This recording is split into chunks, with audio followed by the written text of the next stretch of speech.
Now I'm going to be talking about memories I have of my grandfather and grandmother on my mom's side of the family. My grandfather, or Nanu, Anthony Richard Cavallaro, and my grandmother, Rose Mary Tomasseli Cavallaro. To start off, my grandfather, Anthony Richard Cavallaro, was born on January 17th, 1906, in Biancavilla, Sicily. As a boy of the age of 4, he immigrated to the United States, to Lawrence, Massachusetts, with his family, and he attended Lawrence schools. And when he grew up, he worked as a shipper, I believe, and receiver at Morton's warehouse in Lawrence. And then, after that point, he worked at Raytheon as an elevator operator. And then, around the time he retired, he was a home health aide in his last years of working. So, my grandfather was married to a woman named Nellie Pappalardo. And she gave birth to a girl named Grace. During childbirth, Nellie passed away. So my grandfather raised Grace in Lawrence, Massachusetts, up until she became an adult, and she got married and moved to California with her husband Silvio to San Jose when they were old enough to get married. At this time, my grandfather, who had only one daughter, was single, a bachelor. He had been for many years since his wife Nellie passed away. And his mother had just died. So my grandfather went to Rosebud Flower Shop in Lawrence, Massachusetts, which I believe at the time began on Essex Street at first, years ago. So my grandmother, Rose Tomasseli at the time, was visiting her brother Alfred, or Freddie Tomasseli, and his wife Margaret, aka Peggy Bagetta Tomasseli, who owned Rosebud at the time. My grandmother stopped by to converse with them, or I don't know, shoot the breeze. And my grandfather came in to buy flowers for his mother's wake. And he met my grandmother, and they struck up a conversation. And he said, my mother just passed away, here to buy flowers for her wake and funeral. And he left. And he said to himself, gee, I like that woman. And she knows my mother's dead. And she knows my mother's funeral's coming up and wake. If she doesn't come to the wake and funeral, I'm not going to ask her to go out with me. And sure enough, my grandmother did go to the wake and funeral, and my grandfather asked her out, and they became a couple, and they married in, I believe, September. It was the early fall of 1952. And they honeymooned in New York, which is the only place they went after they got married. Because after that point, they became stingy, both of them. They were very stingy in life. My grandmother, Rose Mary Tomasseli, was born on October 26th, 1912, in Lawrence, Massachusetts. And she was very close with her sisters. She had an older sister named Jenny Coletti. And she had a younger sister named Mary Bruno. And she had a brother named Alfred, or Freddie Tomasseli, who owned Rosebud in Lawrence, Massachusetts. Rosebud Flower Shop on Essex Street. So, my grandmother attended Holy Rosary School until the 8th grade. And then after that point, she went to work in the wood mill until it closed. So then she married my grandfather in 1952. And they bought a house, or they rented a house on Howard Street. And then she got pregnant with my mother. Rosemary Angela Cavallaro. And on September 8th, 1953, my grandmother, during childbirth, almost died as well. The way Nellie died when she gave birth to Grace, my grandfather's first child. So the doctor was able to save both my grandmother and my mother. And a year later or so, or a few years later, they moved to 145 Howard Street,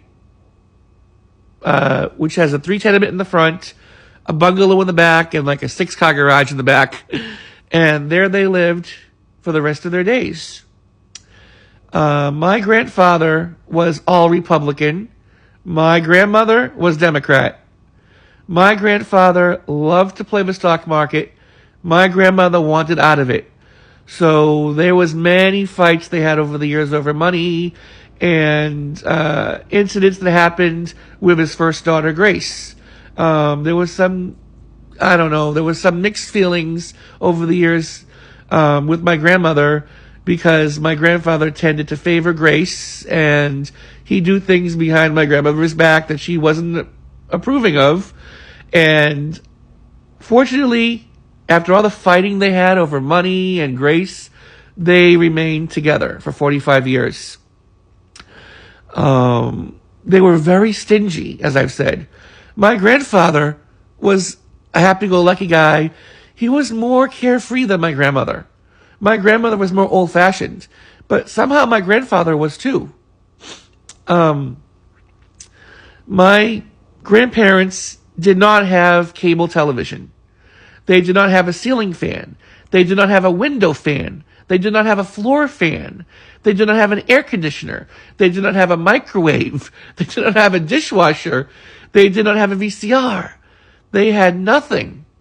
In the 80s and early 90s, when these things were big, they had none of those things. So it's surprising they both lived to be 91 years old. My grandfather, my grandparents loved watching television. I loved watching television with them. They didn't have cable, but we got along without it back then. TV was good in the 80s and early 90s. They used to watch Scrabble, the game show Scrabble, the game show The Price is Right, which I got to work on when I moved to Los Angeles. They used to watch the news together. Then I used to watch stuff all day long, and my grandfather would watch stuff with me. We'd watch Sesame Street together, Mr. Rogers' Neighborhood together. We'd watch Lamb Chops Play Along together in the 90s, early 90s. Barney and Friends together. We'd watch Square One TV together. We'd watch everything together on mostly PBS. And my grandfather, we used to watch Tom and Jerry together. We watched so many different things together. We loved television and film. So growing up in the 1980s and early 90s, I went to the Rowan School on Prospect Hill because I couldn't go to Holy Trinity behind my house because my parents worked during the day. So the Rowan School was right down the street. My grandfather would give me, either he'd take me by car sometimes, or most of the time he'd walk me to school, and then he'd pick me up after school, and I'd go back to the house. If my mom was working during the summers, I'd be there during summer vacations, which were torture because, as I've mentioned before, they didn't have any ceiling fans. They didn't have any fans of any sort. Never mind air conditioners. They never even had a ceiling fan or a fan. But it was fun. My grandfather was fun to be around. He used to tell me stories about like Three Little Pigs or Goldilocks and the Three Bears. He taught me how to tie my shoes. He would always take me to the Starro Park on High Street almost every time I wanted to go. My grandfather, though, was a bottle man. Or a rag man, you could say. Oh my gosh. Everyone on Prospect Hill knew who he was. He always wore the same green pants, white shirt, like dress shirt, button-down shirt, and red sweater every single day. Oh, it was like he was a hobo. I mean, my grandmother washed the clothes, yes, but he would never change them. And he would go out, and my love to want to be a garbage man began with him. because he would take me around for walks on Wednesdays when the mornings they'd have garbage collecting on Prospect Hill during the summer months. So when I was home from school, and I would love the garbage men throwing the barrels all around. That's what wanted me to become a garbage man when I was a kid. I'm like, I want to do that when I get older. I want to do that when I get older.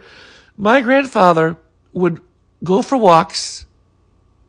My grandmother hated this, but he'd go for walks, get a plastic bag, and collect bottles for extra money.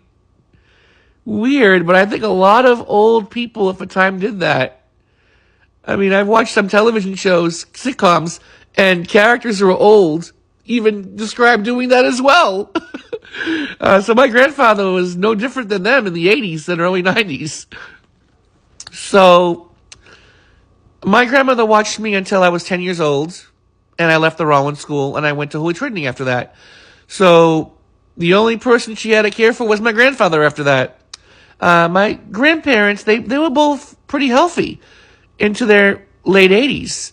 My grandfather, he had turned 90, and he had to have kidney stones removed in the summer of 1996.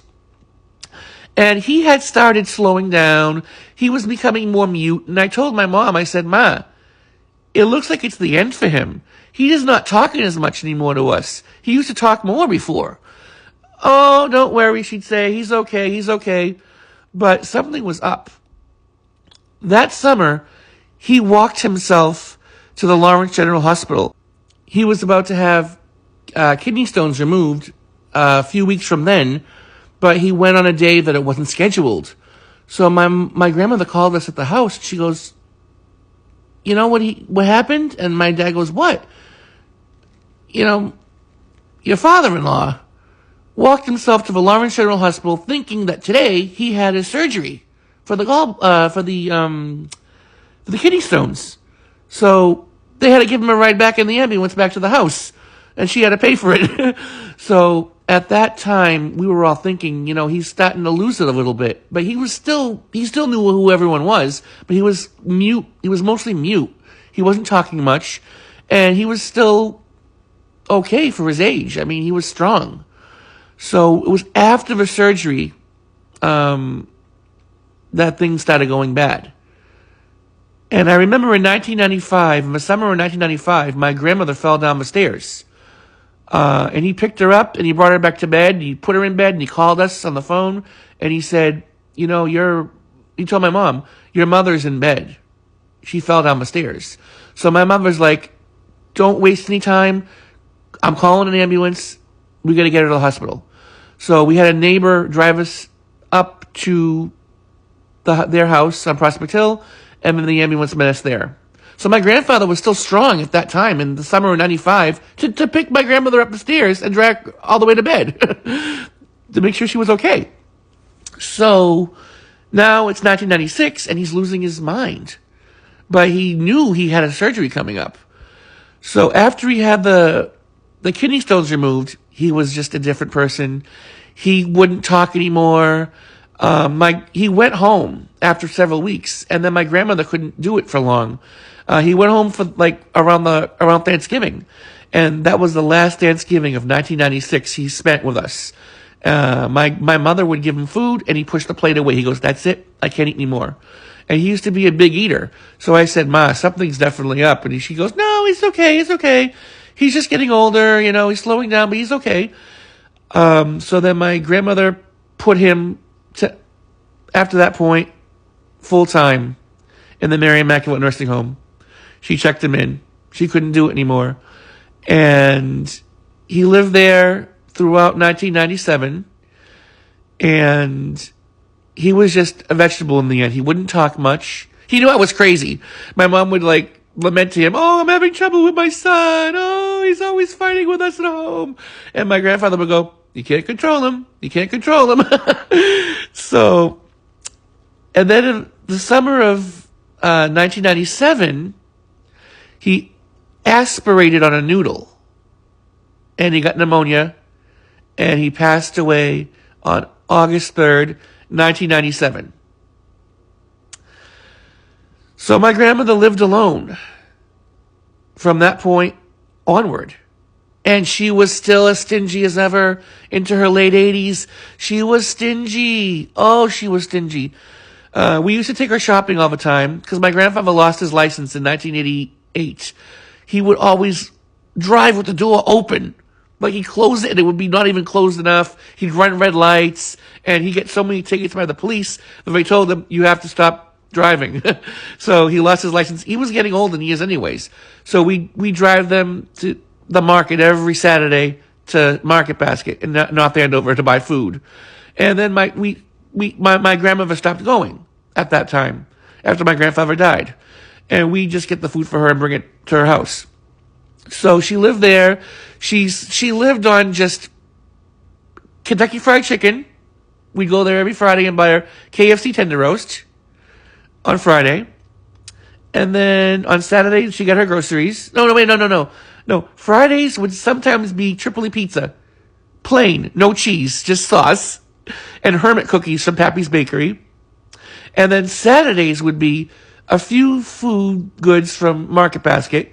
And then the tender roast chicken from KFC. Because she loved it when we had it for Christmas a few years before. And then on Sunday, she'd get soup. And she'd get veal parmesan and spaghetti from Cedar Crest. So that would last her a few days. And that's what she lived on her last few years.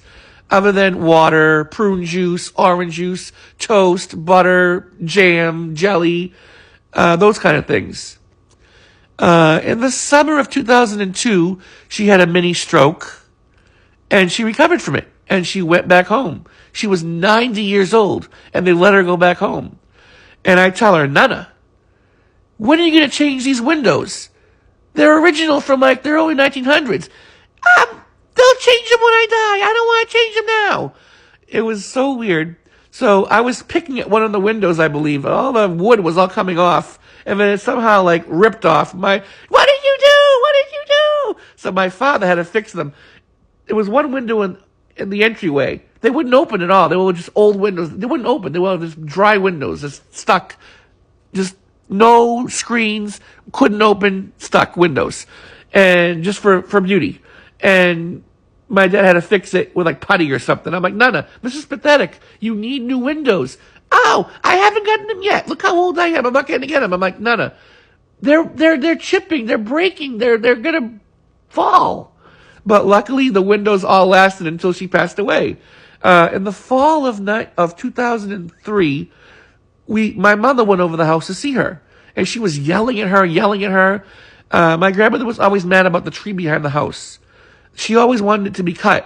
But the person who owned it always said no. So the leaves would fall onto the driveway and she'd go out and sweep them. She was 91. It was late October, early November. She swept the leaves. She yelled at my mother. And then one of her tenants said, she doesn't look good. Call the ambulance. So my mom goes, why? She's panting. She's not catching her breath. So my mom goes, yeah, she doesn't look that good. So we called the ambulance and she had a heart attack doing that. She was admitted to Lawrence General Hospital. Then she went to rehab at the Mary Immaculate Nursing Home. And they said she's too old to stay on her own anymore. So my mom goes, okay, all right.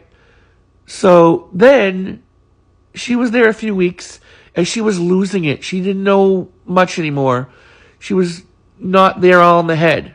My grandfather had dementia, but she was kind of getting Alzheimer's at that time. And she was forgetting everything. She was talking, but it was mostly the stuff she'd always talk about. Her family, her relatives that passed, stuff like that. And how I was always misbehaving and be nice. That was it. She wasn't really talking to us by name, though. And then, at some point, she had a stroke. And she had pneumonia. No, she had pneumonia first, and then she had a stroke. And she passed away on December 12th, 2003, at the Lawrence General Hospital.